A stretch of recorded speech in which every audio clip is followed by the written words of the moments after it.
Ladies and gentlemen, in the heart of Waikiki, I'm here, and guess what? The debate is on.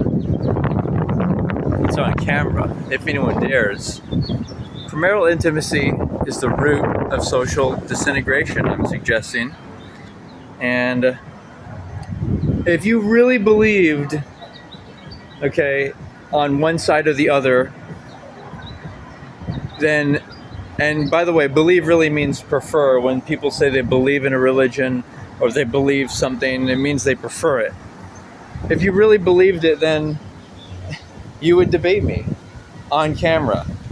But the reality is, yes, many people are trying to enjoy their tourist activities, but I would bet that people who actually had an opinion, they would probably be unlikely to debate, because it's actually shameful to pursue premarital intimacy and try to seduce people. And when people are ashamed of things, what they do is they hide in the shadows, just like finding people on social media and hiding in the shadows, or buying fancy things, or going on vacations, or all the stuff people do to including the consumption of alcohol or food or anything, whatever it is. It's often hiding from who they really are, the process of self-knowledge, which takes a lot of quiet time and very little materialism. You can get the joy of exercise and being healthy and ready for your spouse, and steady, stoic work, especially as a man working to build up a nest for a future for your wife. Wouldn't you want a wife to be able to stay home whether or not you have kids? And even if not, it's a principle, guys, of premarital intimacy that I'm challenging people on. And what people will do is they'll say, oh, I found my soulmate, I'm dating someone, I have a boyfriend, girlfriend, I'm in a quote-unquote relationship, which couldn't get more ambiguous. Boyfriend and girlfriend? That sounds to me like a boy and a girl and a friend. And I'm shutting down all arguments before people even present them, because I already know what they're going to say. They're going to say stuff like, well, you want to get to know the person first, including the intimate aspects. Can you not discuss those in a platonic, scientific way via the internet, via web chat? Talk about, once you realize you have the same values, talk about, hey, could we see a life together, and start discussing, financial matters, intimacy matters, all of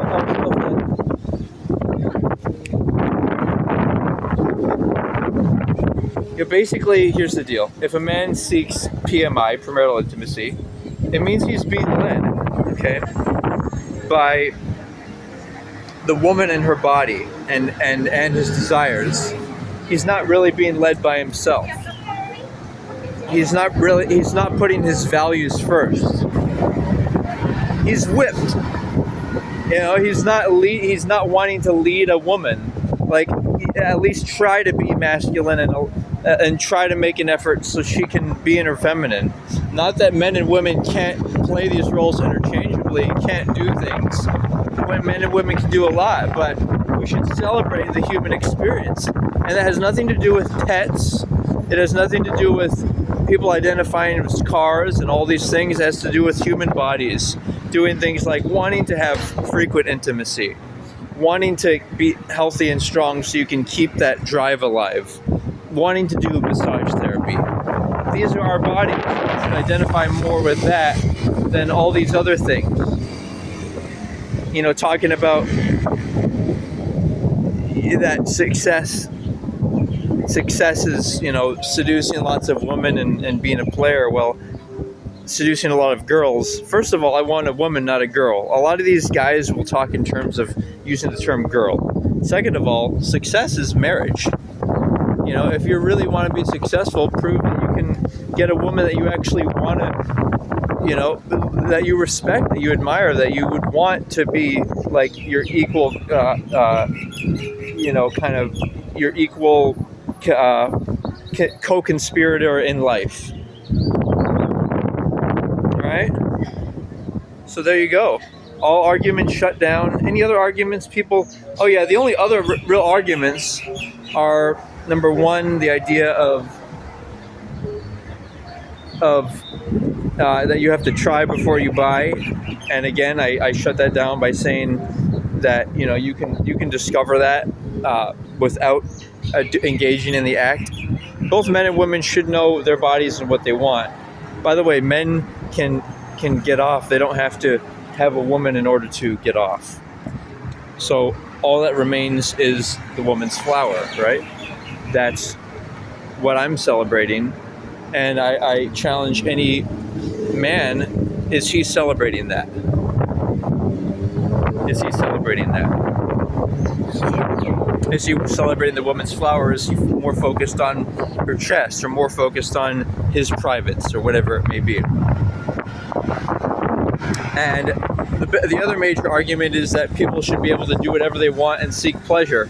My counter argument to that is, what, people can engage in all sorts of moral depravities and drugs and everything, and just do unloving and unhygienic and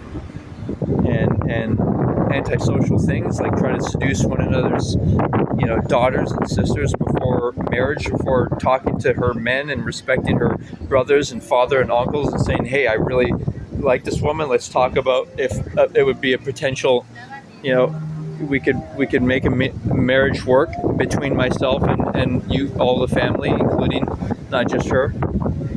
And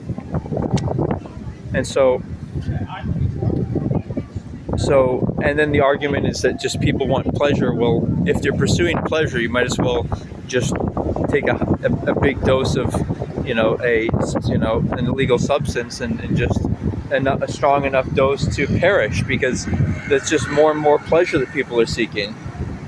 And even like when men or women say that, oh, they want a woman, a person's body because of what their private parts can pleasure them, and seeking out specific people, like, because, for example, women might be healthier when they're younger and more quote unquote they're wet when they're younger, and then men, like, whether they can get off or whatever it may be. It's like you just have to transcend all of that and realize that you don't want to get attached to the wrong person, so